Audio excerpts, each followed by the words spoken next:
အဲ့တော့ခံစားမှုတွေဟာအဲ့ဒီတုတ်တံမှာမြတ်စွာဘုရားဟောထားတဲ့ဥပမာလေးနဲ့ဟောထားတယ်အဲ့ဒါဆောင်မှာလူစုံလာရောက်ပြီးတော့တီးခိုသလိုတဲ့ဟောဒီခန္ဓာကိုယ်ကြီးထဲမှာခံစားမှုအာယုံဤရတာကိုခံစားမှုတွေဟာအမျိုးမျိုးဖြစ်ပေါ်လေးရှိတယ်ဟုတ်တာပေါ့ဘုန်းကြီးတို့တွေ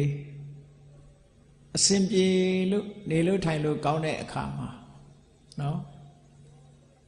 ချမ်းသာတယ်ဆိုတဲ့ခံစားမှုလေးနေလို့ထိုင်လို့ကောင်းတယ်ဆိုတဲ့ခံစားမှုလေးပေါ်လာ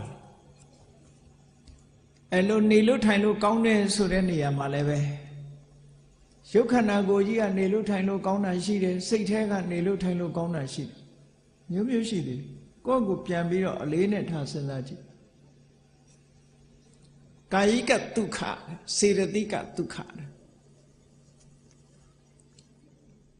ခန္ဓာကိုယ်ကကျမ်းမာတန်ဆွမ်းနေတဲ့အခါခန္ဓာကိုယ်ကပေါ်ပါပြီးတော့နေလို့ထိုင်လို့ကောင်းတယ်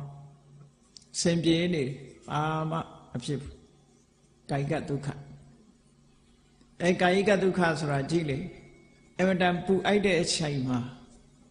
လေကလေးဖြူဖြူလေးနဲ့လေလေးတိုက်လိုက်ရင်လူတွေဟာလေညှင်းခံရရင်အရသာရှိတယ်ဆိုတာခံစားကြအေးတဲ့အခါမှာလည်းအနှွေးတယ်လေးဝတ်ပြီးတော့လုံလုံခြုံခြုံလေးနေလိုက်ရလို့ရှင်ပူနွေးတဲ့အရသာလေးခန္ဓာပေါ်မှာပေါ်တယ်ဒီလိုပေါ့ခန္ဓာကိုယ်ထဲမှာခန္ဓာရာလေးတွေပေါ်လာ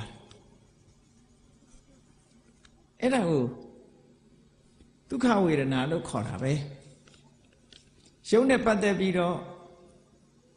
ခန္ဓာကိုယ်ထဲမှာတက်တာတဲ့အနေအထားလေးတွေပေါ်လာတယ်တခါစိတ်နဲ့ပတ်သက်လာလို့ရှိရင်လည်းတက်တာတဲ့အနေအထားလေးတွေပေါ်လာတယ်ကိုလှုပ်ထားတဲ့အလုပ်ကိုအောင်မြင်တယ်ကောင်းတဲ့နေကြားရတယ်ကိုယ်နဲ့အဆင်ပြေတဲ့လူတွေနဲ့အတူနေရတယ်စကားပြောရတယ်စိတ်ထဲကပြောနေနောက်ဆုံးလူချင်းမတွေ့တော့တယ်လီဖုန်းလေးဆက်ပြောရတယ်ဆိုပြောတာပဲစိတ်ထဲစိတ်ထဲကခံစားမှုကလည်းပဲရှိတာပဲအဲ့ဒါကိုဒုက္ခဝေဒနာလို့ခေါ်တာပဲကာယိကဒုက္ခတဲ့ဝေဒနိကစေတသိကဒုက္ခတဲ့အဲ့ဒီဒုက္ခလေးတွေကအလွန်ခံလို့ကောင်းတယ်ตายရတယ်အဲ့ဒီဒုက္ခလေးဝင်လာလို့ရှိရင်လူတွေရဲ့တဏ္ဍာမှာဘလို့ဖြစ်ကြည့်မျက်နှာလေးကိုပြုံးပြီးတော့နေတာလေပြုံးတယ်ရဲတယ်ဂျစ်နတ်တယ်ပျော်မြူးနေတယ်ဒုက္ခဝေဒနာရှိကာယိကဒုက္ခပဲဖြစ်ဖြစ်ဝေဒနိကဒုက္ခပဲဖြစ်ဖြစ်ပေါ်လာပြီဆိုလို့ရှိရင်ဒုက္ခပေါ်လာလို့ရှိရင်မတန်မှထင်ရှားတယ်